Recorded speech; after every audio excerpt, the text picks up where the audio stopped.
au développement communautaire, et ne concerne pas seulement les femmes, il considère aussi les hommes. Et donc, c'est un programme qui vise à former, informer, motiver et mettre en relation des femmes acteurs, actrices et des hommes acteurs de développement. Et donc, nous avons lancé ce programme l'année passée à partir du mois de mars, donc le 3 mars, au mois de la femme. Et donc, nous retrouvions l'American Corps qui était à l'Institut Gestion. Et donc, nous sommes venus en mars, avril, mai et juin. Nous avons essayé sur différentes thématiques qui sont ici. La première session, c'était entreprendre dans le contexte du développement communautaire. On se dit ce que c'est que le développement communautaire, comment est-ce qu'on peut prendre des initiatives entrepreneuriales dans ce domaine. Nous avons enseigné aussi la deuxième session, entreprendre au milieu associatif de façon professionnelle. Donc, nous avons montré aux participants comment est-ce qu'on peut piloter une association de façon à ce que nous puissions nous distinguer des associations traditionnelles qu'on connaît. La section 3, donc au mois de mai, nous nous retrouvions chaque premier samedi du mois. Et donc, la troisième session, c'était le leadership, l'esprit de prise d'initiative. Nous avons formé justement dans le cadre du développement personnel. Et la session 4, qui était la dernière session de l'année 2018, nous avons conclu avec le thème suivant, le développement personnel, facteur de développement communautaire.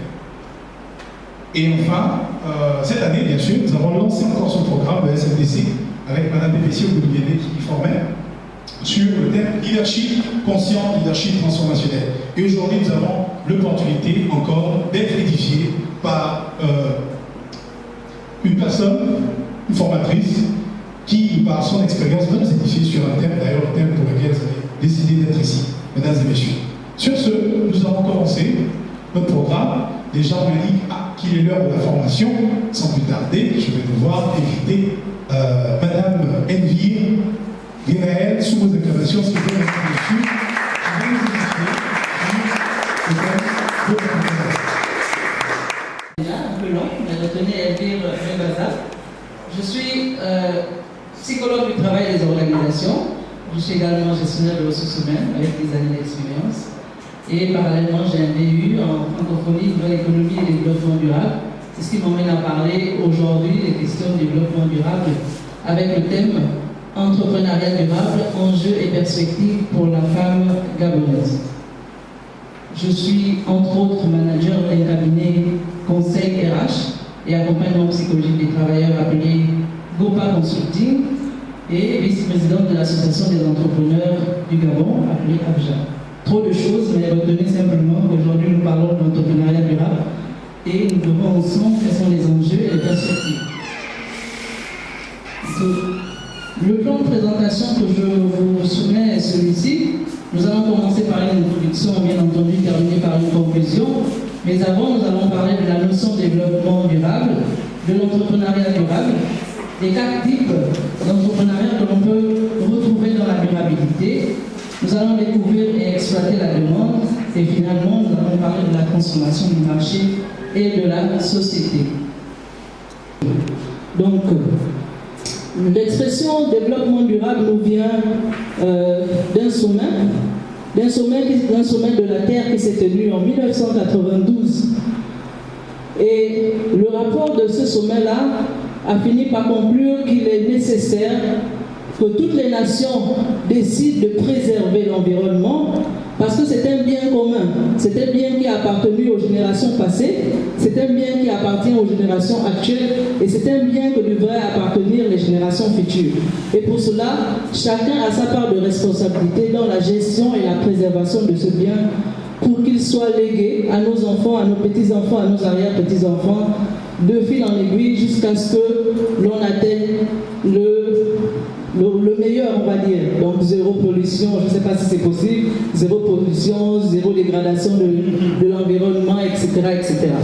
Donc la définition de développement durable, c'est ce besoin-là, c'est cette chose-là qui répond aux besoins présents, sans compromettre la capacité des générations futures à répondre aux leurs. C'est-à-dire que le développement durable nous incite, nous demande d'exploiter les richesses naturelles qui existent en pensant bien sûr que d'autres personnes viendront après nous et eux également auront besoin de cette même richesse. Parmi ces richesses, nous pouvons citer l'eau, nous pouvons citer le pétrole, nous pouvons citer la forêt, nous pouvons citer la flore, la faune, nous pouvons citer l'environnement dans son intégralité avec les bois et tout le reste. Ce dont l'homme a besoin pour vivre. Parfois nous avons besoin de bois pour nous réchauffer, parfois nous avons besoin de l'eau pour non seulement être propre, mais aussi pour nos besoins de tous les jours. Mais ce sont des richesses qui nous ont été offertes gracieusement par la nature ou par le Créateur. Ce sont des richesses que nous sommes emmenés à utiliser du jour de notre naissance jusqu'au jour de notre mort. Mais c'est une richesse qui ne doit pas disparaître avec nous. D'où cette exhortation et cette définition qui a été trouvée lors du sommet de la Terre en 92. Donc le concept de besoin est plus particulièrement celui qui est en rapport avec les besoins essentiels des plus démunis, à qui il convient d'accorder la plus grande priorité. Et l'idée des limitations que l'État, de nos techniques et de notre organisation sociale impose sur la capacité de l'environnement à répondre aux besoins actuels et à venir.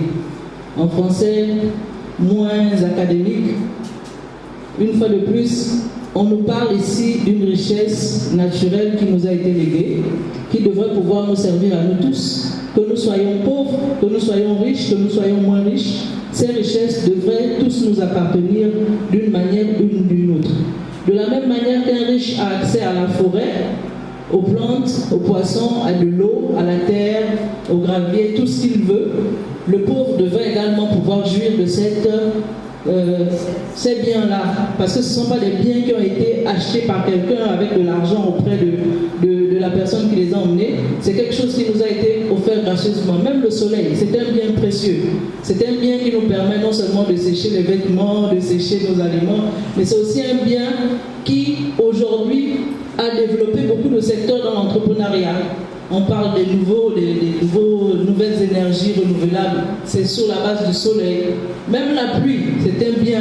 Parce que lorsque l'on est dans un pays où règne la sécheresse, cette eau vient non seulement pour rafraîchir la terre, mais pour donner de l'eau aux personnes qui n'ont pas d'eau.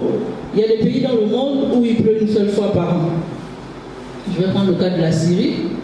En Syrie, il pleut tous les 6 mois une seule fois.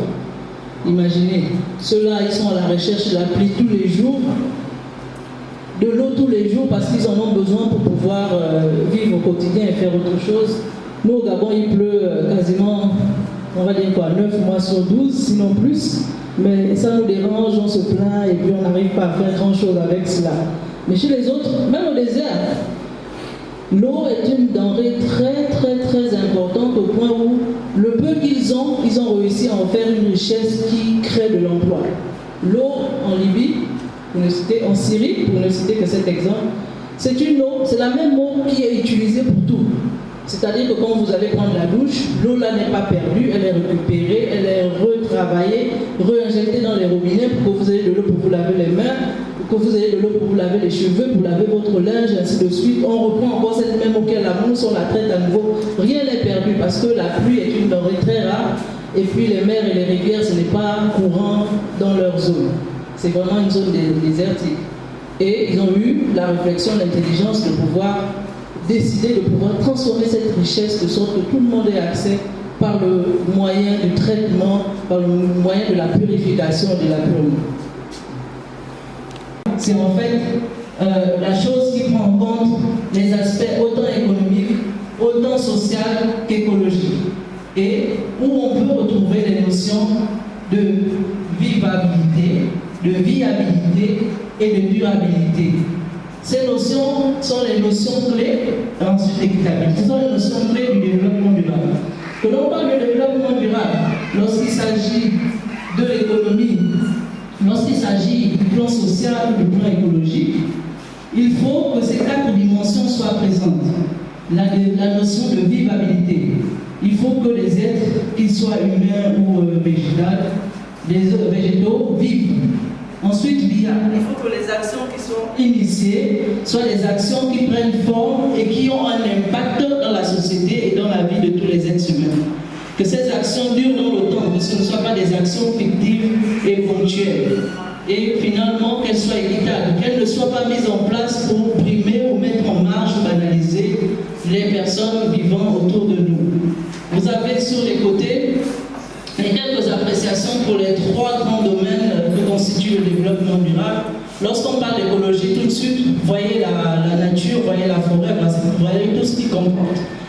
Il nous est demandé, sur ce plan-là, de préserver toutes les ressources naturelles. Nous avons longuement parlé de cela.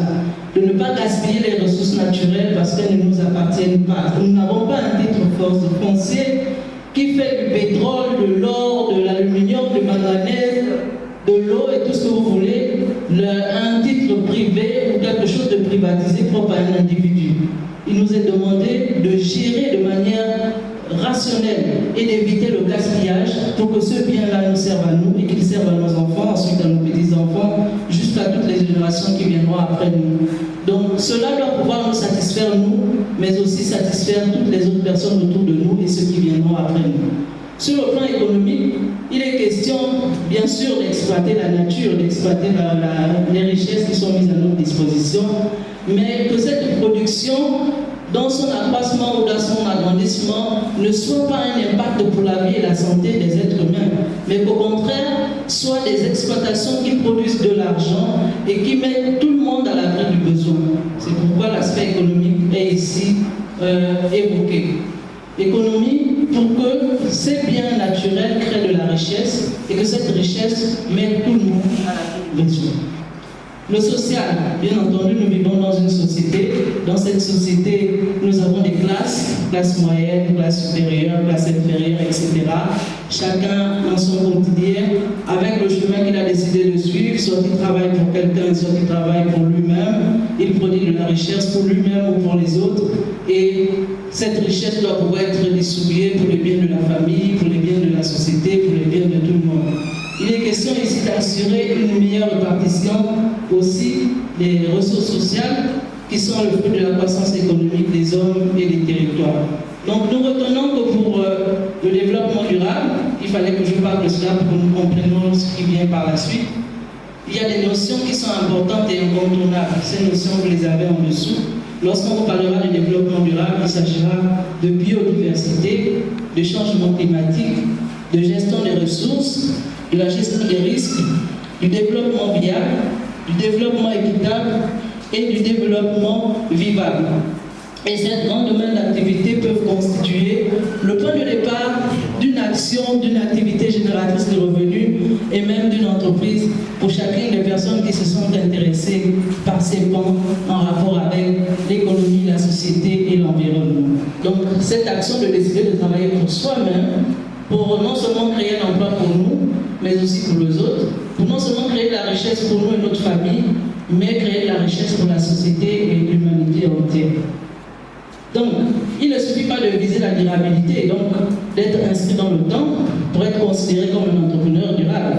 Pour être considéré comme un entrepreneur durable, il nous faut bien entendu répondre à certaines exigences. Et ces exigences, nous les avons vues brièvement lors de la présentation du développement durable, mais nous allons les voir de manière plus approfondie dans ce que nous sommes en train de dire et les slides suivantes.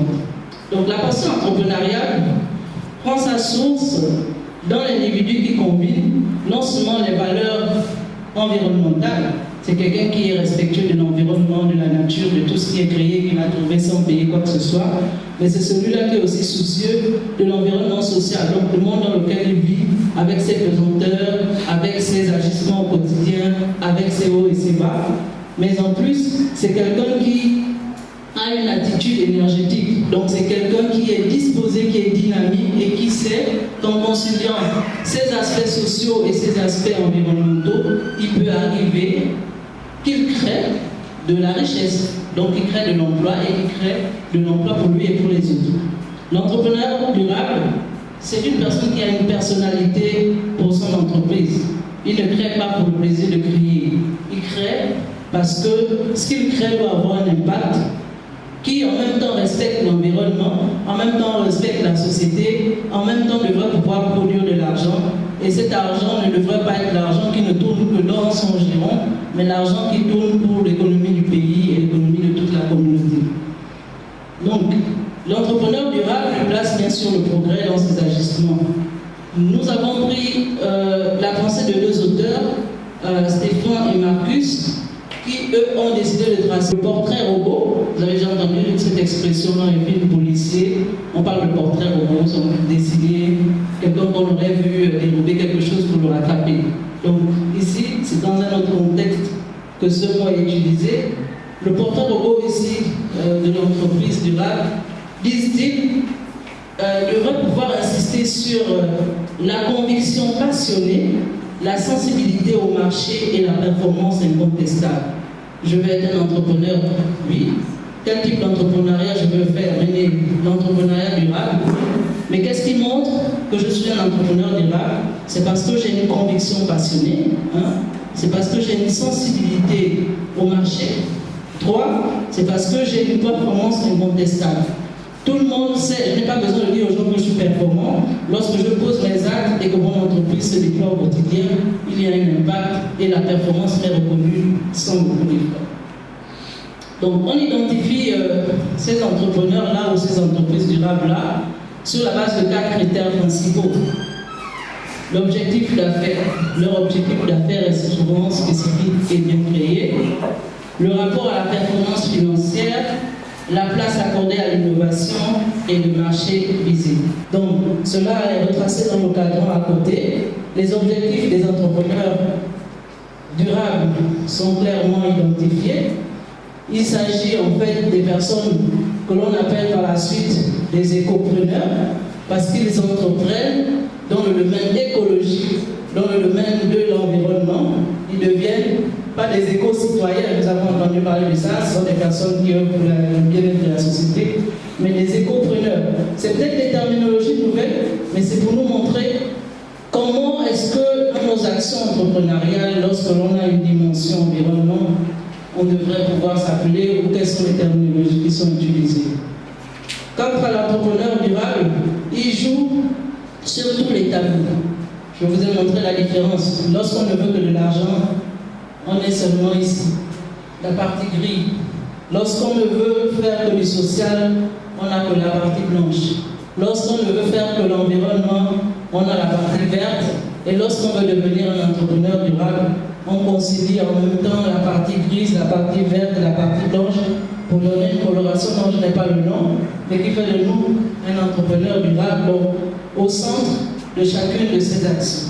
Nous avons appelé, ou que ces personnes qui ont mis en place cette discipline ont appelé écoprenariat. Il s'agit de l'entrepreneur qui génère des revenus en résolvant des problèmes environnementaux. La réussite financière constitue pour ces derniers la finalité. Tire parti des solutions existantes, souvent de manière originale, et vise le marché de masse. Ce n'est pas quelqu'un qui va entreprendre pour se contenter de simplement avoir de l'argent et derrière durable, nous revenons là-dessus. C'est l'entrepreneur, c'est le type d'entrepreneuriat qui lui résout les problèmes environnementaux et sociétaux, tout en étant très performant financièrement. Quelqu'un qui veut s'attaquer à des personnes qui détruisent l'environnement sont généralement considérés comme des ennemis de taille et l'objectif c'est d'éradiquer et d'atteindre leur vie. Vous avez entendu plusieurs fois les principes de pollueur-payeur ou d'autres choses. Ce sont les très grandes puissances dans le monde qui polluent de manière incessante et qui détruisent les nations des autres. Et lorsque vous leur demandez de préparer, ça tourne parfois à la terre. On vous envoie Boko Haram, on vous envoie des bombes pour vous éradiquer et vous demander de vous taire parce qu'eux, ils ont des choses à faire. Il faut qu'ils avancent, il faut qu'ils continuent à demeurer les premières puissances dans le monde et que toute l'attention soit fixée vers l'entrepreneur durable. C'est celui qui mise sur la réussite financière, bien entendu, mais qui également a pour finalité de pouvoir se créer des moyens afin d'atteindre ses objectifs. L'innovation, pour lui, repose sur la durabilité. Il ne faut pas que son innovation soit une innovation d'une année, ou de 6 mois, ou de 3 mois. Il pense à une innovation qui peut tenir une cinquantaine d'années, voire une centaine d'années. C'est celui-là qui vise, contrairement à notre entrepreneur social qui veut d'abord satisfaire les besoins de tous ceux qui souffrent autour de lui. Ce dernier, il a des ambitions d'avoir des marchés de masse. Parce que, étant inscrit dans la durabilité, il sait que son entreprise, elle défend le monde sur quelque chose de naturel qui existe avant nous et qui va continuer à exister après nous. Certaines spécificités. Ces spécificités sont celles-là, elles sont inscrites en rouge. La première, pour l'entrepreneur durable, il est question de découvrir et d'exploiter la demande. Son premier exercice est de pouvoir chercher à savoir quelle est la demande dans le domaine ou dans le monde dans lequel je veux m'investir. Si je parle d'environnement, quelle est la difficulté que rencontre l'environnement actuellement? Qu'est-ce que moi je peux créer comme business qui peut aider cet environnement à se reconstruire et qui peut en même temps aider les populations qui vivent autour à être épanouies et qui peut en même temps me donner de l'argent. Donc, il se renseigne sur la demande, il la découvre et il commence à l'exploiter. Nous avons comme deuxième principe ou deuxième grande action qui tourne autour de la découverte et de l'exploitation de la demande, que la plupart du temps, les entrepreneurs durables n'agissent pas seuls, ils agissent en groupe. Parce que agir seul, parfois nous emmène à être perdus, acculés, perdre du temps, être parfois diminués dans l'atteinte de nos objectifs. Alors que lorsque nous sommes en groupe et que chacun a une responsabilité ou a une tâche spécifique, les activités sont très vite mises en œuvre et elles atteignent des résultats beaucoup plus escomptés que lorsque l'on s'initie tout seul dans une activité ou dans une exigence. Donc on pense à la demande future, et puis on élargit ça à un grand groupe. Un grand groupe de personnes qui travaillent, mais aussi un grand groupe de consommateurs. Exemple, un regroupement de femmes. Si une coopérative de femmes décide de s'investir dans la transformation des produits du cru, des produits locaux, ces derniers vont dire que nous décidons de nous focaliser sur la transformation du manioc. Mais vous et moi savons que la transformation du manioc, ce n'est pas seulement produire le produit fini qu'on mange avec la sauce de Niemboué. C'est aussi faire du gari, c'est aussi faire des timbas, c'est aussi faire de l'amidon, c'est aussi faire l'accompagnement que nous aimons bien sur la table, c'est aussi bien faire du cassada. Et tout cela, une seule personne ne peut pas se concentrer là-dessus et pouvoir atteindre des résultats probants et de l'argent de manière suffisante. Il faut qu'elle fasse appel à ses consoeurs de la coopérative, qu'elle se répartisse les tâches, que l'on sache que ce groupe-là est chargé de sarcler, l'autre groupe est chargé de planter, l'autre groupe est chargé de récolter. Ça peut être le même groupe, mais par rotation. L'autre groupe est chargé de faire seulement les timbales, l'autre les cassadas, un autre le manioc, un autre le gari, un autre la bidon. Et quand on aura vendu tout ça à tous ceux qui sont à côté de nous, nous aurons suffisamment d'argent pour agrandir nos productions et nous pourrons atteindre, bien entendu, d'autres marchés, couvrir tout le Gabon, couvrir tout le Cameroun, et ainsi de suite. Quel est le problème? On sait quelle est la demande, nous décidons de nous lancer là-dessus, nous investissons et nous exploitons cette demande. Après, il faut transformer le marché, et si on transforme le marché, bien entendu, toute la société le sera, et ça pourra traverser même des frontières. Donc, l'entrepreneur durable, c'est celui-là qui se distingue par sa capacité à acquérir une large part de marché. Pourquoi il est là? Parce que la plupart du temps, il n'agit pas seul. Il n'est pas comme ceux qui ont une entreprise ou une activité libérale, un avocat ou bien un psychologue du travail, pour nous prendre un exemple, qui à la fois doit se concentrer sur un cas spécifique avant de pouvoir atteindre les autres. Ceux-là sont généralement, ou celui-là se fait souvent entourer de personnes qui ont la même ambition, les mêmes objectifs que lui et vont attaquer ensemble des marchés beaucoup plus forts, beaucoup plus gros. Donc il est toujours poussé vers l'avant. Il est toujours emmené à vouloir faire comme ou mieux que ses concurrents et il choisit des fournisseurs qui sont adaptés aux solutions durables. D'accord? Si le copeau n'est pas une solution durable, il se verra rarement s'investir dans le copeau. Il va plutôt miser pour le bois dur ou le bois travaillé pour pouvoir fabriquer ses meubles par exemple, pour si c'est quelqu'un qui décide d'ouvrir un atelier. C'est un important succès commercial. Les innovations de l'entrepreneur durable provoquent un changement dans la société. Vraiment un changement. On n'a jamais vu le meuble aussi beau, on n'a jamais vu l'espace vert aussi entretenu, on n'a jamais vu un élevage aussi bien fait, ou bien une pisciculture aussi variés avec des poissons roses, jaunes, bleus, que sais-je. C'est vraiment quelqu'un qui non seulement impacte son environnement, mais amène la société à un changement qui est visible et qui est palpable. Donc, non seulement il se repose sur le développement des nouvelles tendances de la consommation des valeurs, mais il a de l'impact pour lui-même, pour son entreprise, et cela modifie durablement les institutions, les politiques, la réglementation et le regard des hommes vis-à-vis de ce qu'ils pratiquent. Ça ne permet pas de nous déployer davantage. Nous allons conclure sur ce propos d'entrepreneuriat durable en disant que c'est un concept, c'est vrai, différent de celui que nous connaissons habituellement, donc l'entrepreneuriat social, l'entrepreneuriat classique, l'entrepreneuriat économique, mais c'est quand même de l'entrepreneuriat. Et comme c'est de l'entrepreneuriat, ça vise une innovation particulière. Ça vise un marché de masse, avec intention de procurer un avantage à la plus grande partie de la société.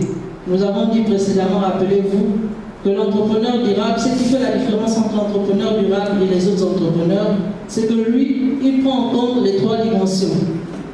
Il respecte l'environnement, il respecte la société, mais il se bat pour avoir de l'argent et beaucoup d'argent. Ces objectifs intègrent à la fois tous les aspects sociaux, mais aussi l'environnement. Quand il s'agit de pouvoir se projeter dans le temps, c'est celui-là qui sait voir grand.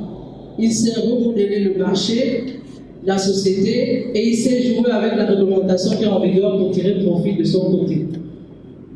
C'est l'entrepreneuriat durable, c'est l'entrepreneuriat qui invite les uns les autres, notamment les femmes qui représentent la grande partie de l'assistance ici, et pour lesquelles ces activités sont initiées, à se focaliser sur des activités innovantes et sur des marchés qui sont propres à eux. Il n'est pas question d'aller se battre sur des marchés qui sont déjà saturés, mais d'essayer de créer une activité dans un secteur qui n'est pas encore très fourni et de pouvoir percer ces marchés qui sont encore pas très exploités. Et surtout miser sur la performance qui à la longue pourra amener à une performance financière. Sur ce, je vous remercie pour votre attention. Venez pour moi, s'il vous plaît. Alors, quel sens peut-on donner à ce terme de façon à ce que celui qui ne perçoit pas forcément ces concepts peut apprendre pour se battre comme il se faut? C'est-à-dire, quel est le sens que vous pouvez accorder à ce terme? Nous venons au monde pour pouvoir créer de la richesse. Mais en créant de la richesse, qu'il s'appesantit sur le fait que l'environnement doit demeurer intact et que les personnes qui vivent à côté de lui soient préservées de tout danger, de risque de santé et de mort. Je lui prendrai l'exemple des ordures qui sont l'apanage au quotidien de ces quartiers-là.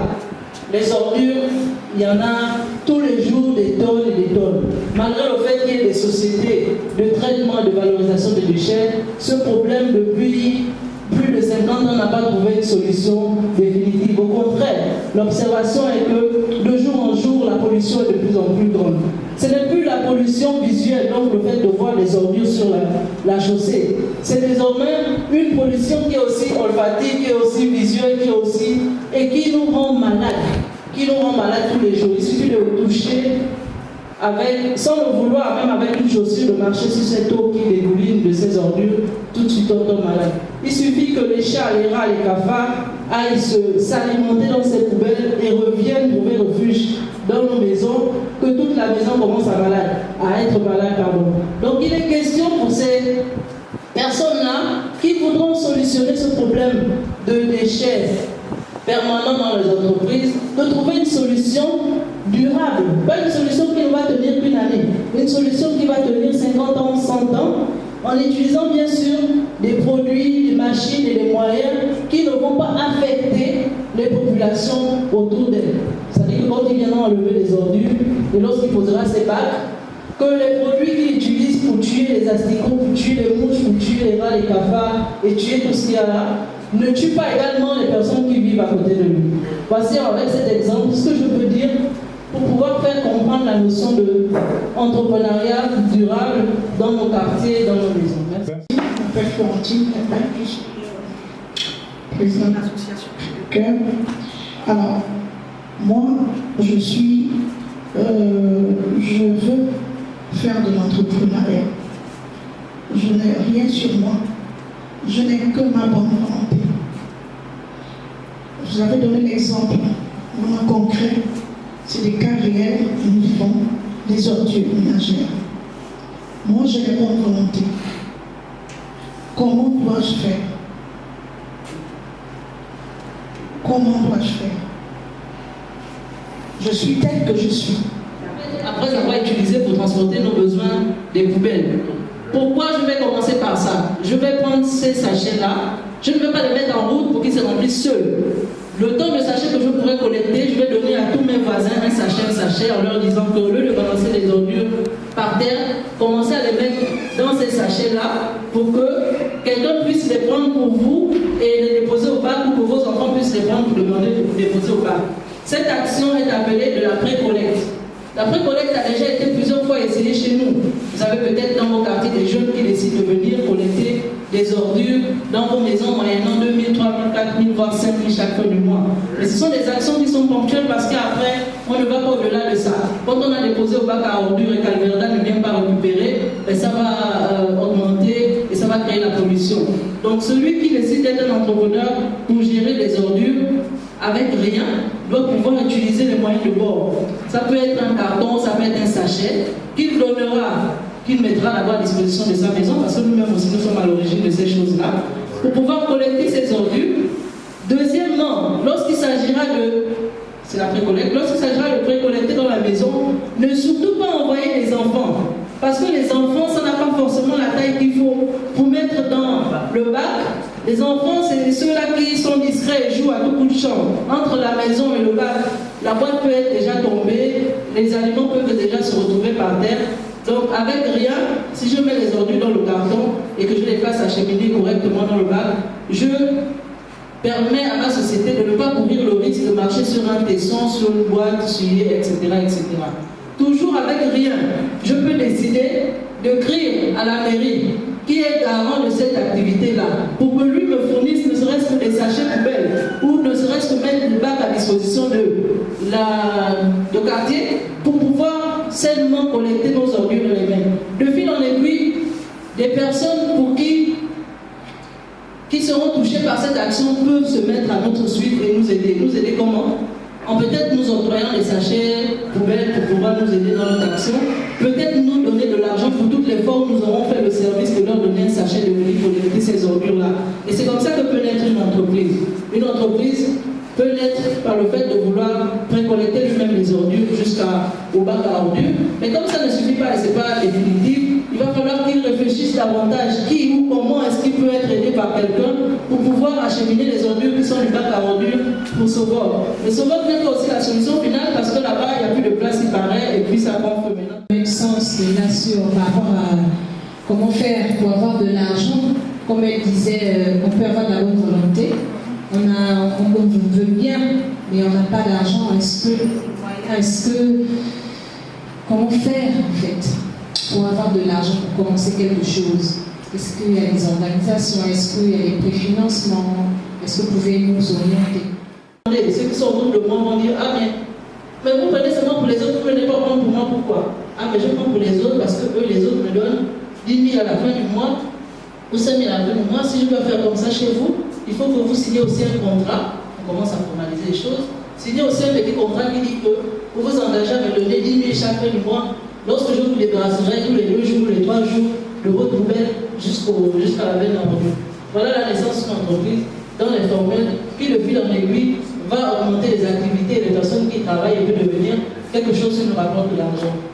Dans mes sensibilisations pour l'environnement, l'éducation à l'environnement, j'ai pour habitude de dire qu'il y a de l'or dans la poubelle. Quelqu'un qui se consacre uniquement à la poubelle peut devenir plus riche que le fonctionnaire qui a ses 500 000 à la fin du mois. Pourquoi? Parce que dans les ordures, il y a la possibilité, s'il se lance, en plus de la pré-collecte, quand il a pré-collecté, au lieu de mettre au bac à ordures, il peut avoir un dépôt chez lui ou à un endroit où il aura décidé, où il va enlever tout ce qui est flacon, tout ce qui est verre, tout ce qui est bouteille. Il peut commencer à les revendre à tous ceux qui cherchent les emballages. On n'a pas de société, à ce que je sache, qui fabrique des emballages à très grande quantité, les pots de plaisir des enfants là. Beaucoup mettent du piment dedans, du sel et autre chose, et ils ont souvent besoin de ça. Vous savez où ils vont trouver ça? À Minoué, à Sauveur là.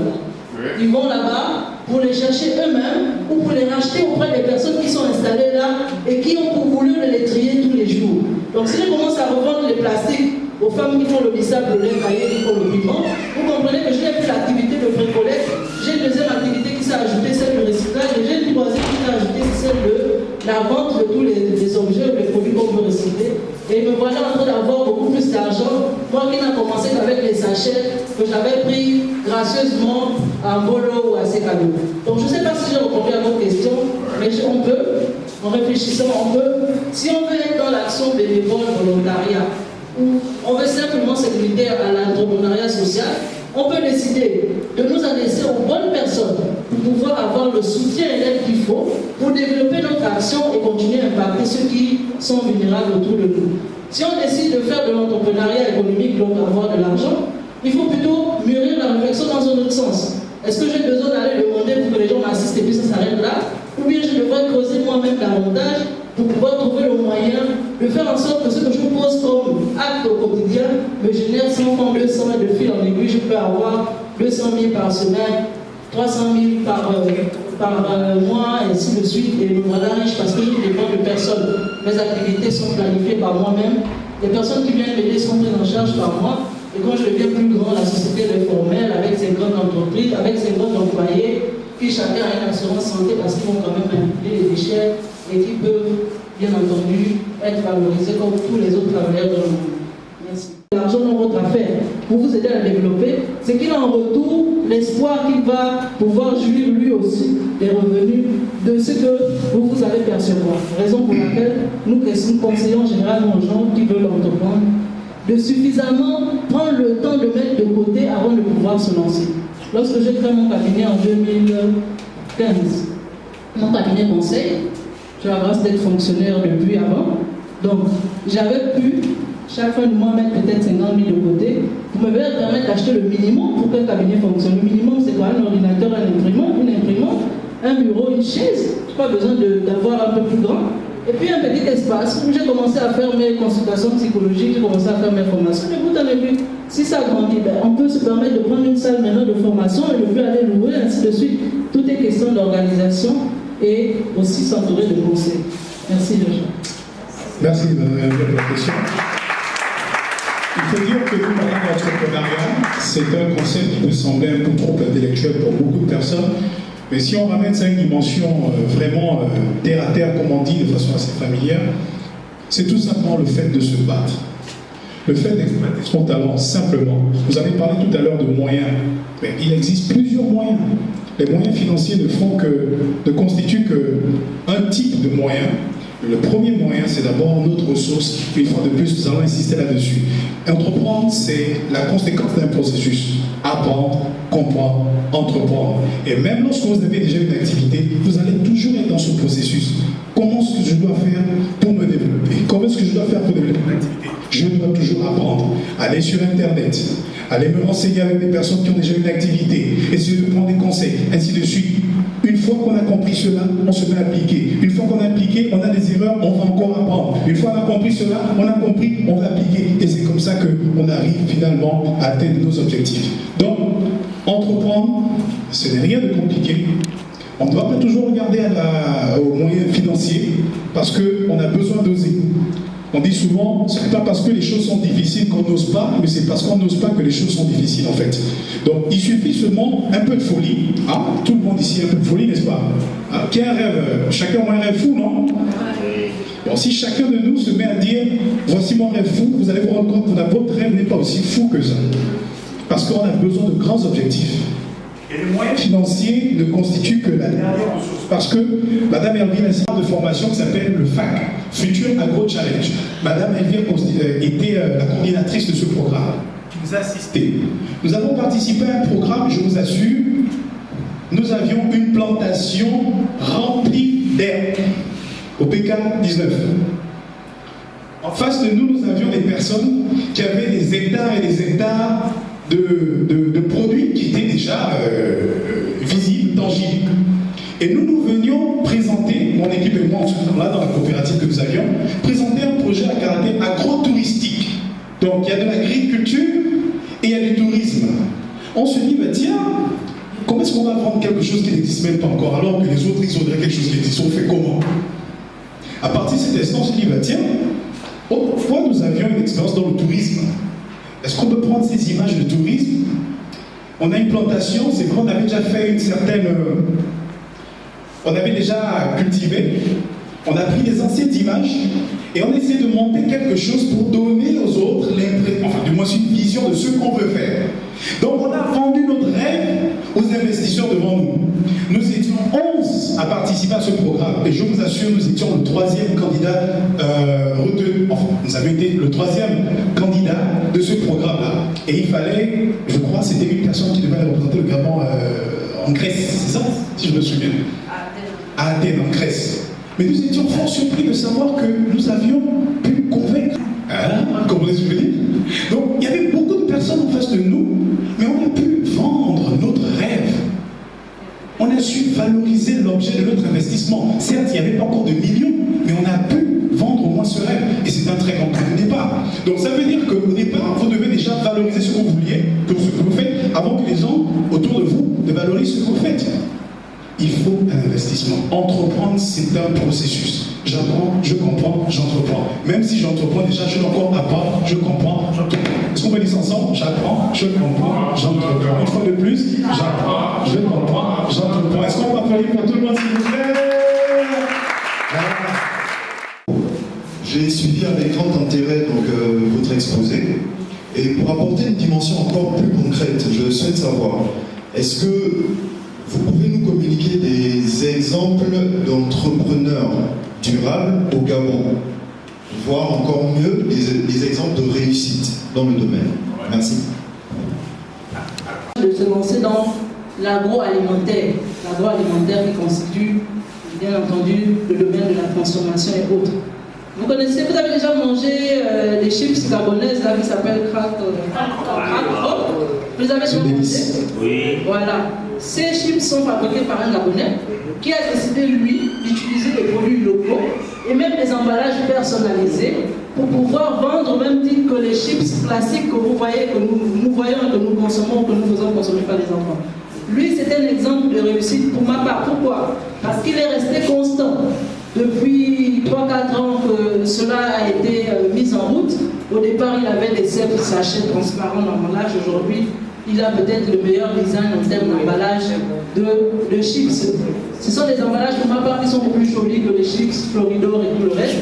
Et qui coûtent, c'est vrai, 1500 ou 1300 parfois, mais qui en valent la peine. Pourquoi? Parce que le produit il est local, l'emballage est bien designé, bien synthétique, mais en plus, il faut encourager l'effort des personnes qui décident de venir se lancer dans le marché où d'autres personnes ont déjà réussi et ont une notoriété depuis des années. Ça, c'est un exemple parmi tant d'autres. S'il faut parler d'un autre domaine que la transformation et l'agroalimentaire, nous avons aujourd'hui plein d'ébénistes. Ébénistes, c'est ceux qui transforment le bois, qui fabriquent les meubles, qui ne le font plus de la même manière qu'il y a 5 ans, 10 ans. Tu veux une table, on te taille directement une table. Aujourd'hui, vous avez des tables, vous avez des chaises designées. Je ne sais pas quel endroit de la ville où j'ai vu. Les bureaux sont faits avec le tronc d'arbre. C'est-à-dire que vous savez que c'est un arbre qui est présent parce que la table de réunion, c'est vraiment le koumé qui a été scié de bout en bout. Ça donne un aspect tellement particulier, tellement précis qu'on est admiratif et on dit non, il faut que j'achète le bois de mon pays, là ça doit aussi vivre dans ma maison. Pourtant, c'est des choses qui sont avec nous depuis des millénaires et que personne n'a jamais prétendu vouloir. On veut transformer de telle sorte que ça ressemble à la table blanche derrière. Ce sont des choses, des modèles que les Blancs nous ont amenés, alors que nous avons de la matière première nous avons combien d'essence de bois au Gabon? Je veux voir au ministère de l'Environnement, nous avons plus de 100 essences qui sont uniques et qui n'appartiennent qu'au Gabon. Mais combien de personnes ont décidé de se lancer pour la transformation de ces derniers, pour les donner un cachet particulier ou qu'on le vend, c'est que non, ça c'est made in Gabon. Pas beaucoup. Mais je n'ai pas les noms, mais je connais 2 ou 3 entrepreneurs qui ont été lauréats dernièrement et qui aujourd'hui veulent lancer de l'ébénisme de manière moderne avec du bois propre de chez nous. Ce sont deux exemples que je peux citer, mais je n'ai pas d'autre nom, il se peut que ça vienne avant la fin de notre débat. J'aimerais par contre revenir sur le premier exemple que vous avez pris. En effet, Jules Zegui, il s'appelle Jules Zegui, le propriétaire des Exodélis, il travaille avec Cédric Bécalé. La première fois que j'ai entendu parler du crack rock, donc les chips à base de taro, bah, c'était dans une condition bien particulière. C'était aux États-Unis. Et donc, en 2017, j'avais été sélectionné pour aller représenter le Gabon aux États-Unis, justement avec Jules Zegui. Et là, j'entends parler de crack rock.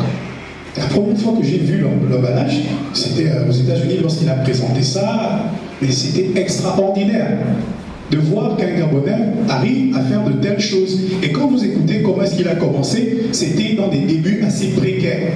Rien ne donnait de croire que ça devait être possible. C'est tout simplement par la persévérance. Et ça me permet de revenir sur la question tout à l'heure. Entreprendre, c'est un processus aussi qui demande de la patience, de la persévérance et de la passion. L'entrepreneuriat économique qui concerne les personnes qui veulent se prendre en charge et donc qui veulent mettre une activité génératrice de revenus.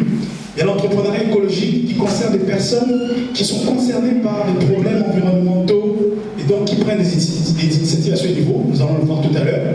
Et il y a l'entrepreneuriat durable qui réunit tous ces différents aspects pour apporter l'équilibre. Donc, dès aujourd'hui, je pense que chacun peut se situer.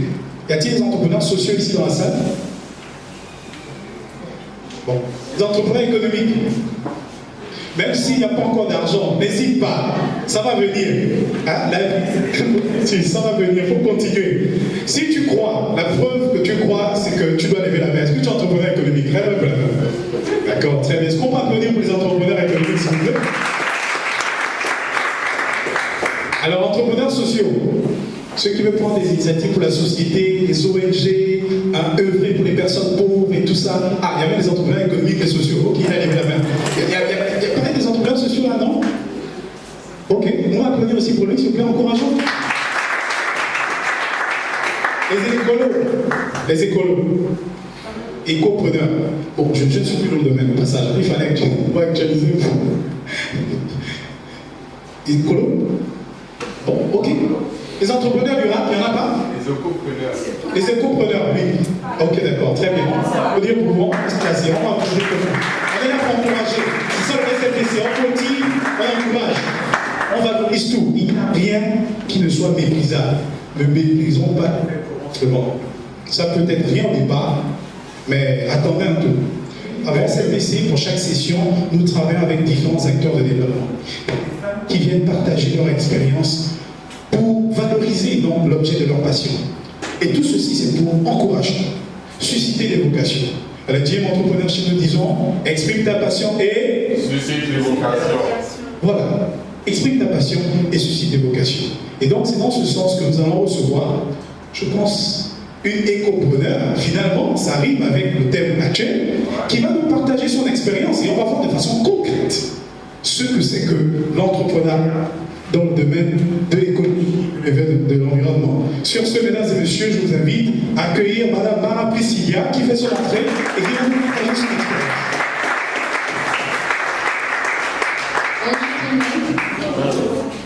Je ne savais même pas comment structurer ma présentation.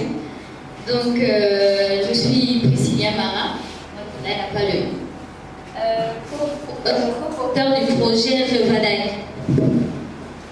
Alors, j'ai fait mes études à l'Institut de gestion en banque finance et un master en finance. Et en 2015, quand je termine les cours, je cherche le travail comme tout le monde.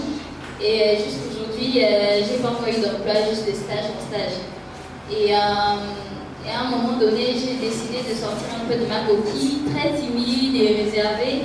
Je restais que maison, assemblée, maison. Et j'ai commencé à aller dans une association, l'Association nationale des personnes handicapées, vu que je suis porteur de handicap. Et arrivé là-bas, je me suis rendu compte qu'on venait de proposer aux personnes handicapées de participer au concours national des plans d'affaires. Et j'avais plein de projets déjà écrits et je me demandais, tiens, je peux aussi participer à ça. Et le projet qui me tenait beaucoup à cœur, c'était celui du recyclage. parce que les ordures, comme tout le monde, me dérangeaient. Et je me demandais qu'est-ce qu'on peut faire de ces ordures-là. Et j'étais en train d'acheter un téléphone en ville et il y avait cette poubelle devant moi. Et c'est la première photo que j'ai prise avec mon téléphone. Et donc j'ai pris cette photo et j'ai commencé à réfléchir. Et le slogan a toujours été ma poubelle, ma richesse. Et je me suis dit, ah c'est vrai, ordure veut dire hors de l'ordure. Et comment faire pour devenir, pour vraiment trouver de l'ordre.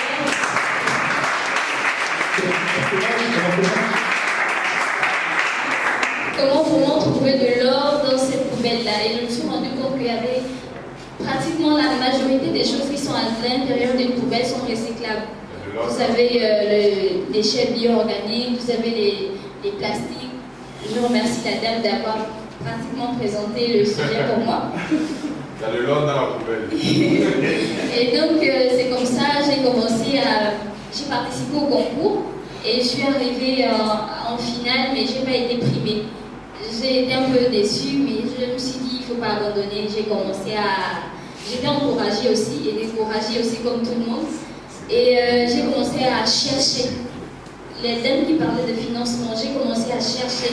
Donc je me suis dit, s'il y a le concours national des plans d'affaires et que les autres sont primés, c'est qu'il y a d'autres opportunités encore. Les opportunités ne manquent pas, il faut juste rebondir pour chercher le temps en fait. Et un jour, j'ai reçu un appel de Dakar, j'avais postulé pour un programme de l'ambassade des États-Unis aussi, comme Joshua, mais je n'ai pas eu la chance d'aller aux États-Unis. J'ai plutôt participé au IALI Dakar. Et là-bas, j'ai eu la formation. Et après ma formation, j'ai commencé à chercher et je me suis rendu compte qu'il y avait un MOOC dans des cours en ligne sur la gestion et commercialisation des déchets plastiques. J'ai pris des cours et j'étais seule au départ, mais après je me suis associée à un ancien policier. On a fait seconde jusqu'en terminale, il avait le même projet et on s'est mis ensemble. Comme la dame disait, tout ce qui est écologie, tout ce qui est entrepreneuriat durable, c'est pas seul qu'on le fait, c'est vraiment ensemble qu'on a plus de dynamique. Et j'ai suivi des cours et on a décidé un beau jour d'aller au Cameroun. On a pris la voie terrestre, c'était compliqué. On est allé au Cameroun voir ce qui se faisait. Et donc j'ai pu visiter cette entreprise qui fait déjà dans le recyclage. Donc ils font la collecte, ils font le broyage des déchets. Et là vous pouvez voir le responsable de cette entreprise-là qui nous a reçus. Et ça nous a encore encouragé à se dire si ça réussit juste à côté au Cameroun, c'est ici au Gabon.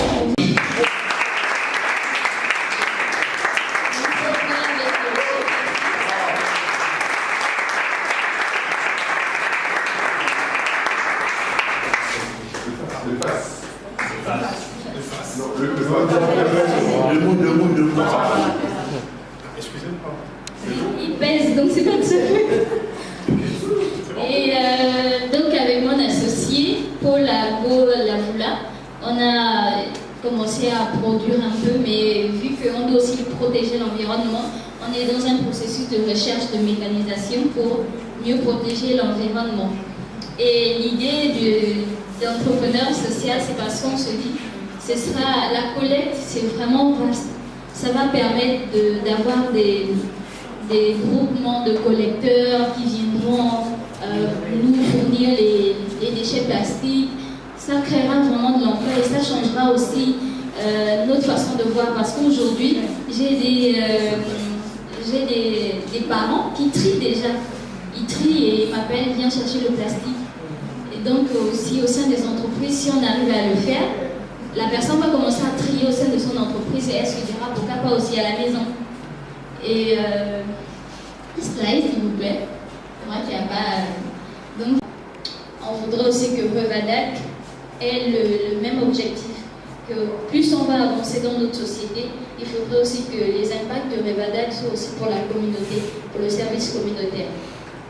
Et donc, ce que je disais, la vie est pleine d'opportunités et des rebondissements, il suffit juste de bien rebondir pour saisir son opportunité. C'est ce que je fais tous les jours. Merci. Est-ce qu'on peut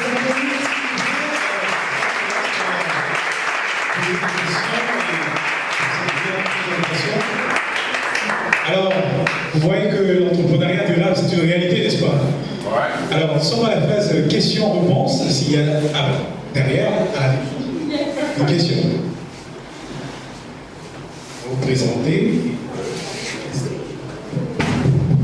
Bonjour, moi c'est Wilfried de la Caisse d'entrepreneurship. Alors, moi je suis particulièrement touché par ce que vous faites. Moi également j'aime le développement durable qui a suscité un élément de réponse. Vous avez les idées, vous n'avez pas les moyens.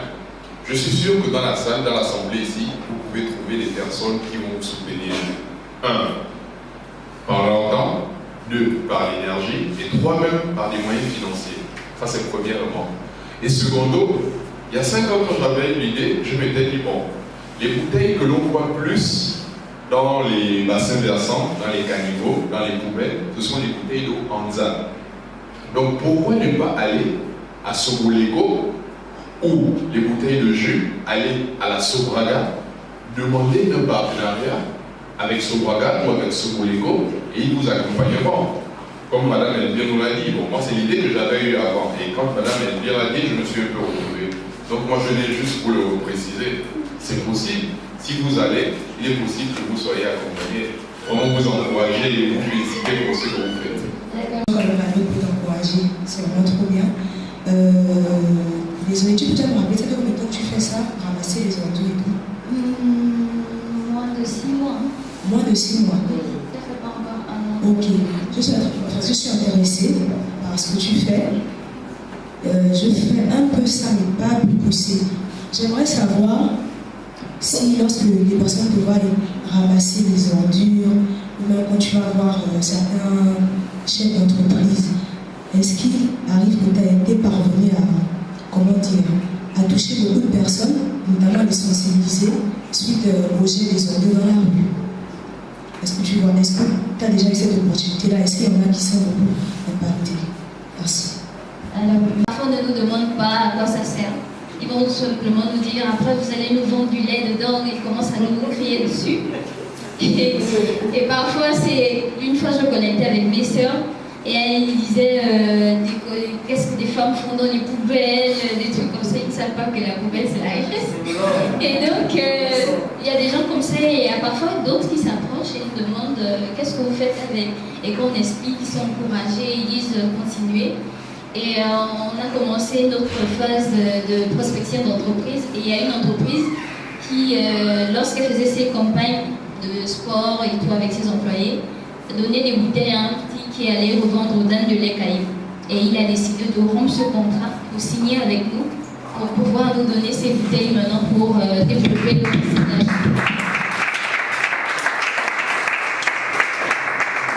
Donc ça dépend. Il y a ceux qui sont sensibles, il y a ceux qui sont encore pas encore trop informés que.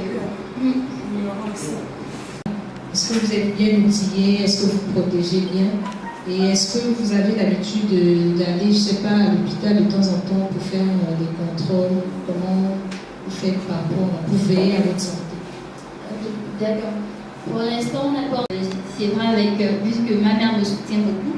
Donc elle nous a déjà encouragés à aller faire des vaccins déjà pour lorsqu'on continuera dedans de commencer à faire des vaccins contre l'hépatite et tout. C'est pourquoi je déconseille vraiment, ou bien j'encourage vraiment les personnes qui aiment du lait caillé dans des bouteilles de vraiment se rassurer que la personne les nettoie ou bien les trouve dans des endroits assez propres ou directement de particulier à particulier. Parce qu'il peut y avoir des hépatites, des gens comme ça dans les hôpitaux, et après on nous remet du lait dedans. Donc vraiment de faire attention. Mais dans ce sens-là, on se dit que quand l'argent viendra aussi, c'est comme on disait, il y a des risques qu'on prend, et en retour, il faudra veiller à tout ça. C'est pas avec du plastique, là c'est des déchets bio-organiques qu'on fait mélanger avec l'argile blanc, et il faut avoir la bonne composition, le bon dosage pour maintenant faire du charbon biologique. Tout ça, c'est. C'est-à-dire l'entreprise d'avant pour ça.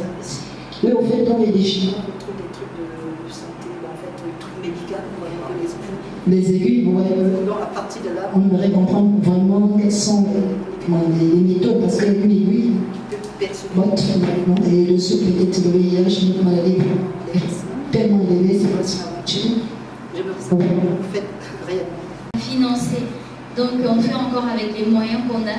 Donc avec le peu qu'on a, on essaie de sécuriser. Donc c'est les cache-nez, les gants et quelques chaussures un peu, pas très adaptées, mais un peu adaptées. Donc c'est ce qu'on fait et au fur et à mesure, comme disait l'ADEME, quand vous avez de l'argent, c'est pour réinjecter, pour faire ce qui est bien. Exactement. Donc c'est ça l'entrepreneuriat. On lance, on peut adapter, on peut modifier, on peut ajuster en fonction des réalités. Donc sur ce, on va encourager Mara Priscilla qui dit que la vie est pleine d'opportunités et de rebondissements. Il suffit juste de bien rebondir pour saisir son opportunité. Elle a ces différents domaines d'activité.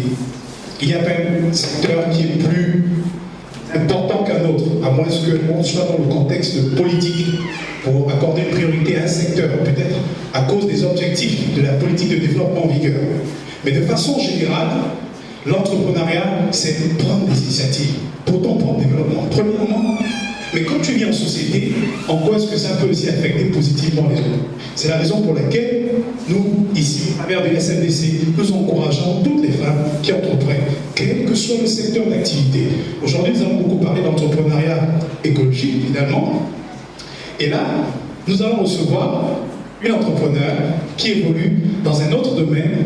Et donc, nous sommes impatients d'arriver. Bientôt, on va regarder. 5, 4, 3, 2, 1, c'est fini. Voilà, bonsoir madame. Tony, venez s'il vous plaît, mesdames et messieurs, sur vos émotions. Bonjour à tous. Bonjour. Moi, je n'ai pas de slide parce que je lui ai dit au responsable que je préférais parler avec mon cœur. Parce que lire, je trouve que c'est un peu compliqué pour moi. Donc, moi, je m'appelle Pauline Vélé. Je suis gabonaise, mais je suis originaire du Burkina Faso. En fait, c'est mon mari qui est gabonais. On s'est rencontrés à l'université, on a fait nos études ensemble. J'ai fait des études de journalisme et de communication. J'ai fait Bac plus 4. Et quand on s'est mariés, quand on était étudiants, on a fait nos 2 premiers enfants. On était étudiants. Après, quand on a fini nos études, pendant qu'on terminait nos études, mon mari faisait des études d'ingénieur, lui il avait déjà eu du travail à la SEG. Donc on est rentré. Moi aussi, j'avais fini mes études en communication. J'avais fait communication pour le développement. Donc c'est travailler dans les ONG telles que le PNUD, les organismes. Donc j'avais vraiment le grand rêve. Ah, je viens au Gabon, je vais bien travailler dans un grand bureau. En tout cas, je rêvais déjà à être employé quelque part. Quand on arrive comme ça là, c'était compliqué. Déposer les dossiers, laisser les dossiers, pas de boulot. Et mon mari travaillait à l'époque en tout. Après, on a été affecté à Port-Gentil. Nous sommes partis à Port-Gentil. Arrivé là-bas, j'ai commencé à chercher du travail. Il n'y avait pas de travail. À un moment, j'ai commencé vraiment à me décourager un peu, mais je me suis ressaisie. Quand je me suis rendu compte que Port-Gentil, c'est une ville qui coûtait extrêmement cher. Tout est cher là-bas. Et on avait une grande concession, il y avait de l'espace. J'ai dit, toute la place là, je suis là, je ne fais rien, je suis à la maison. Bon, je vais essayer de faire du potager. Moi, je n'ai jamais fait de potager. Bon, entre parenthèses, souvent les Gabonais disent, oh, les Ouest-Africains. Non, moi je suis Ouest-Africaine, mais je ne faisais pas le commerce, je n'ai rien fait. Mes parents m'ont mis à l'école, j'ai fait des études. Dans ma famille, tout le monde a fait des études jusqu'à l'université. Je ne viens pas d'une famille où on faisait le commerce. Ma maman n'a jamais fait le commerce. En tout cas, je viens d'une famille modeste où vraiment on a fait l'école et puis après travailler. Donc, je ne connaissais pas tout ça là. C'est au Gabon, je vais le connaître. Parce que souvent aussi les Gabonais pensent que vous voyez les autres Africains. Non, moi je n'étais pas dans ce tableau-là. Donc, je suis allée voir un Burkinabé qui plantait les tomates et tout ça. J'ai dit, mon frère, faut me montrer comment on fait ça. Il m'a montré. Et j'ai commencé à planter. J'ai planté gombo, choux, carottes, maïs, manioc, tout ça. J'ai planté ça dans le folon. Moi, je ne faisais plus les courses. Quand je partais au marché, c'était pour acheter juste le poisson et la viande et puis l'huile. C'est tout. Tout le reste, là, je prenais de ma plantation. Et comme je ne voulais pas vendre, je distribuais aux gens de l'église, aux voisins. les aubergines, tout ça là, j'ai planté, j'ai appris à faire ça comme ça moi-même. Donc, je vous dis ça pour dire que parfois les gens sont complexes. Et quand je faisais ça, les gens me disaient, oh non, c'est parce que tu as la main verte. J'ai dit, quelle main verte? C'était l'histoire des mains vertes. D'où je viens là-bas, comme disait la dame, au Burkina, il pleut 3 mois seulement. Tout le reste du temps, il ne pleut pas. Mais les gens plantent, je vois les gens plantent plein de choses là-bas, ça pousse. Même les fraises poussent au Burkina, les gens plantent ça. Si dans un pays il ne pleut pas, les gens plantent. Et puis ici il pleut tout le temps, vous dites qu'il faut avoir la main verte. Il faut laisser la main verte. On n'a pas tout.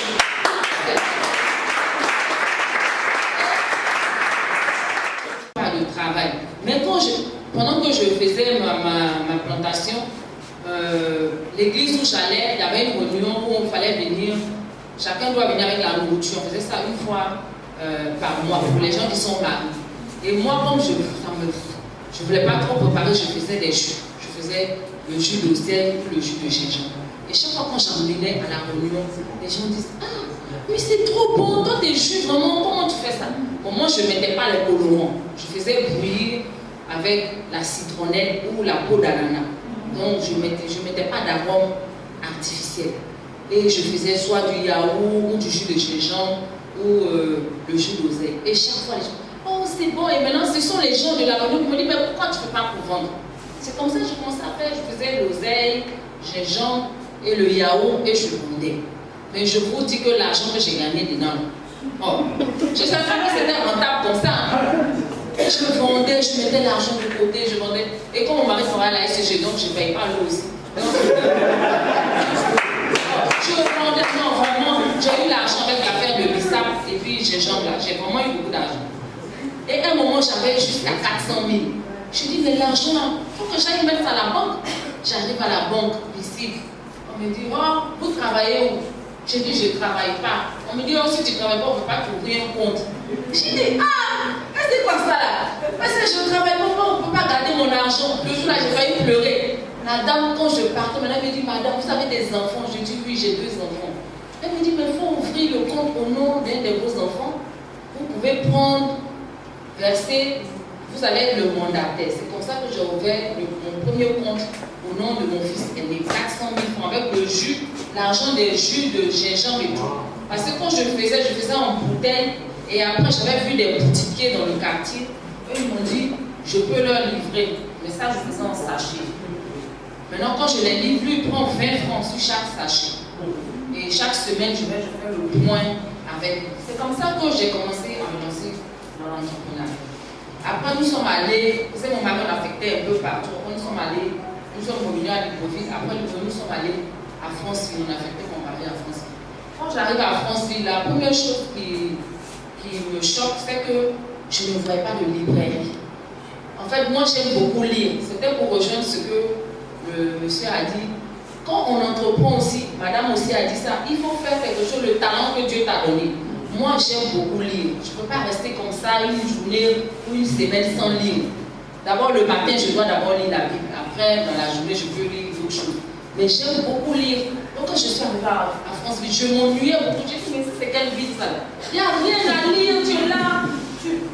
Vraiment, je me disais, je dis, mais vraiment, c'est sûr que quelqu'un doit être comme moi. Il y a toujours des gens comme moi qui aiment lire, mais ils sont ici à Franceville, il n'y a pas de librairie, tu ne peux même pas acheter des livres. Et à un moment, j'ai vu qu'il y avait une librairie. Et quand je partais, lui, il vendait seulement l'Union, il vendait l'Union, et puis les livres scolaires. Et après, la librairie avait fermé, ça fait faillite, il a fermé. Donc, quand il a fermé, le local a fermé, je dis, ah, mais j'en ai dit, moi, je dis, mais vraiment, ce serait bien d'ouvrir une librairie. Je sais pas, tu vois, le propriétaire, il m'a donné le local, et c'est comme ça que j'ai ouvert ma première librairie en 2010 à Franceville. Vraiment, j'ai dit, mon slogan, c'est entreprendre, c'est combattre. Parce que quand on veut entreprendre, il y a un combat contre les préjugés. Le premier préjugé, c'est que les Gabonais pensent que l'entrepreneuriat, c'est pour les étrangers. Non, l'entrepreneuriat, ce n'est pas pour les étrangers. Le Gabon, c'est notre pays, c'est notre terre, c'est notre héritage. Pourquoi les autres? Moi, je vous dis, il y a des fois, je vois des trucs, ça me fait trop mal au cœur. J'ai dit, mais vraiment, il y a des choses, c'est révoltant. Dieu vous a donné votre terre, tout. Et vous ne pouvez pas bénéficier de ça, c'est pas normal. Le Gabon, c'est notre héritage. Donc nous-mêmes, on doit manger dans Gabon là aussi. Pourquoi c'est les autres? Et puis les Gabonais sont là et c'est la galère. Non, c'est pas normal. Donc entreprendre ces combats, c'est un combat contre les préjugés. Il y a des préjugés, les Gabonais doivent enlever ça de leur tête. Tout Gabonais peut faire quelque chose pour gagner de l'argent. C'est votre héritage. Le pays là, c'est pour nous tous. Pourquoi les autres vont venir gagner et puis nous on est là, on regarde?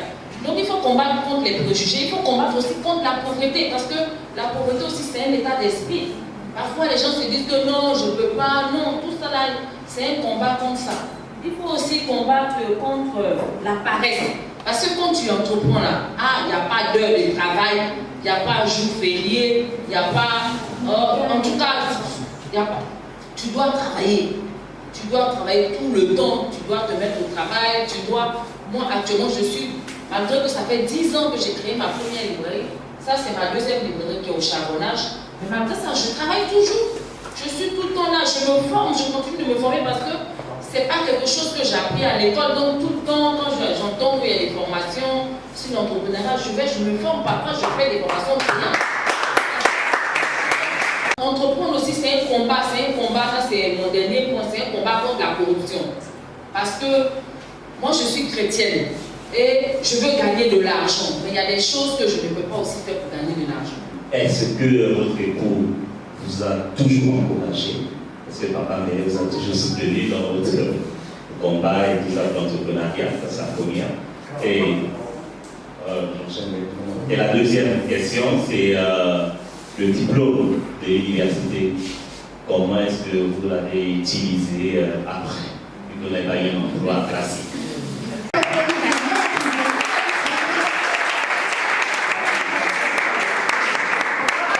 C'est l'argent qui parle.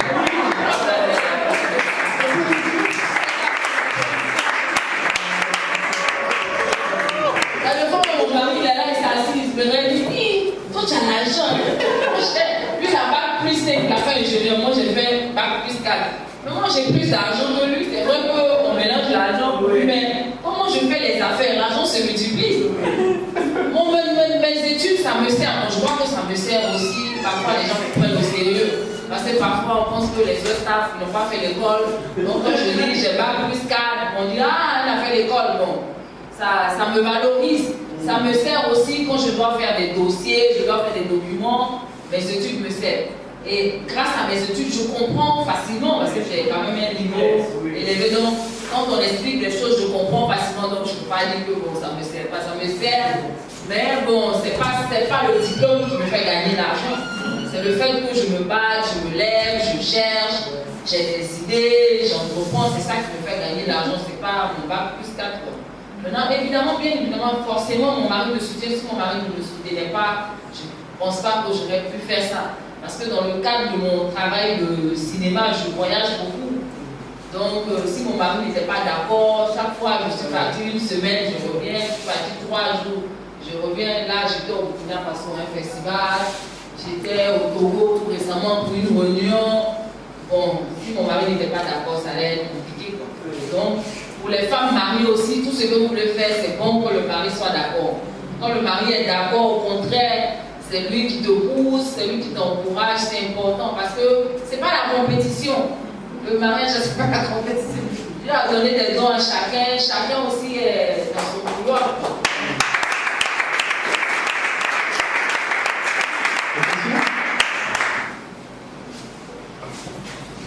Des besoins hors du pays ou plutôt internes. Maison d'édition, j'achète aussi ici au Gabon, sur place, et puis souvent quand je voyage, j'en profite, je prends des livres. Donc souvent quand je voyage, la valise vide parce que je sais que je dois revenir avec des livres. Pour la librairie, c'est facile, l'État dit que la douane c'est 3%. Donc pour la librairie, il y a des tests de loi en fait.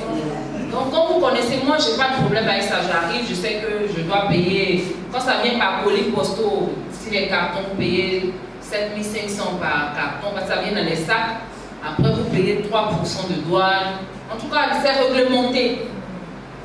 Donc, on dit souvent banalement, si vous voulez cacher la vérité au noir, il faut les mettre dans un livre. est-ce que tout au long de votre parcours, vous avez déjà songé à ouvrir une bibliothèque pour encourager la jeunesse gabonaise à se mettre à la lecture? Maintenant, le plus grand problème, c'est parce que le local qu'on veut prendre, ça coûte trop cher. Donc on est en train de chercher, mais vraiment c'est un projet pour ouvrir une bibliothèque. Et qui a démontré tout à l'heure. Et donc, de riches informations qu'elle nous a fournies, et je pense que, moi-même je suis waouh, comment dire en anglais, quoi. Ok, allez, nous allons avancer, puisque nous sommes en train d'acheminer vers la fin. La sortie officielle de Culture entrepreneuriale, qui est une collection de livres que nous avons écrits pour encourager l'entrepreneuriat, effectivement, l'entrepreneuriat social. C'est du concret.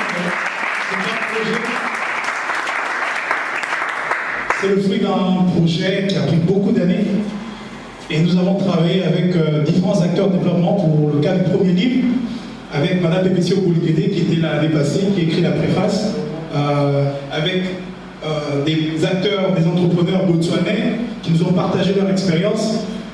C'est vraiment l'expression de ma modeste volonté à encourager l'entrepreneuriat pour toute l'Afrique. J'ai été exposé à différentes opportunités dans ma vie auxquelles certaines personnes ne se rendent pas. Et donc, comment rendre ces opportunités accessibles à ces personnes, bien entendu, au travers de ces supports de formation, ces supports éducatifs? Et bien, ces deux livres. Le premier livre, donc, ces deux livres vont sortir en mai, qui sont déjà disponibles sur Amazon.com et .fr. Et là, le mois de mai, nous avons prévu commander quelques livres que nous allons vendre ici. Et donc, c'est votre livre, hein, ce n'est pas mon livre, c'est votre livre. Donc, c'était un devoir pour moi de le faire accessible à tout le monde. Donc, il concerne non seulement les personnes qui sont au chômage, il concerne les étudiants qui sont en situation de malorientation, parce que les étudiants souffrent beaucoup de cela ici, particulièrement au contexte du Gabon. Il concerne les travailleurs qui aspirent à entreprendre, il concerne les retraités précoces ambitieux, les personnes qui étaient encore armées et qui se disent bah, tiens, on m'a viré par exemple, je ne sais pas quoi faire. Il y a la possibilité d'entreprendre par des principes qui sont mis en avant au travers de ce livre. Il concerne les jeunes femelles, il concerne les personnes immigrées, pour se dire que même si tu es arrivé dans un pays où tu n'as pas forcément de repères du point de vue familial, bah, quand tu appliques des principes, tu peux réussir. Donc l'entrepreneuriat n'a pas de préférence géographique, culturelle, scientifique ou académique quelconque. Il suffit d'appliquer ces principes. Et donc, de façon simple, ce livre vous permet de découvrir, développer et valoriser vos talents pour vous affirmer dans la société comme un acteur de développement. Le deuxième livre, c'est Exprime ta passion et suscite des vocations, comme le disons à la GM. Ici, il nous montre que le développement personnel, c'est un facteur de développement communautaire. Lorsqu'on prend des initiatives, c'est-à-dire on écoute des idées, on est exposé à différentes choses, on mûrit des idées de prise d'initiative, et lorsqu'on le fait, on développe notre capacité à influencer les gens positivement. Et donc, vous devenez un modèle.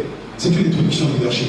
Nous nous demandons rendez-vous pour mai, le mois prochain, ici, à cette salle, pour en savoir plus. Je suis sûr que vous aurez votre copie. Tu auras une copie?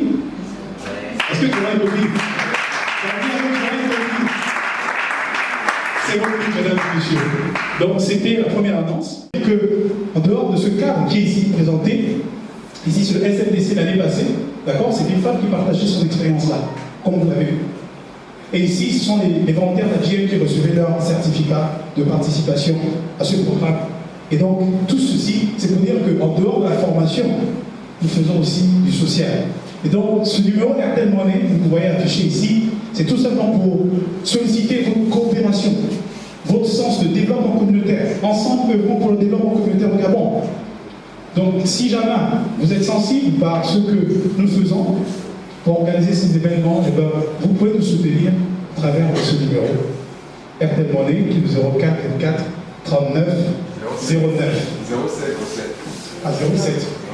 Dans cette session, donc, le département américain, l'American Corner qui nous accorde la salle, le programme Mandela Washington Fellowship, dont je suis membre, le cabinet consulting Gopa Consulting, qui est représenté par son responsable, Mme Elvire, qui nous a édifié. Vous avez été bénis, n'est-ce pas? Vous avez été édifié. Alors, le cercle Benjamin Franklin que je représente, le réseau des IDLP Gabon, avec l'ambassade des États-Unis, l'association TBC, Tennis Bridge Community, Revada, entrepreneur écolo, simplement montrer comment est-ce que c'est pratique. Nous avons aussi la librairie Le Paraclet qui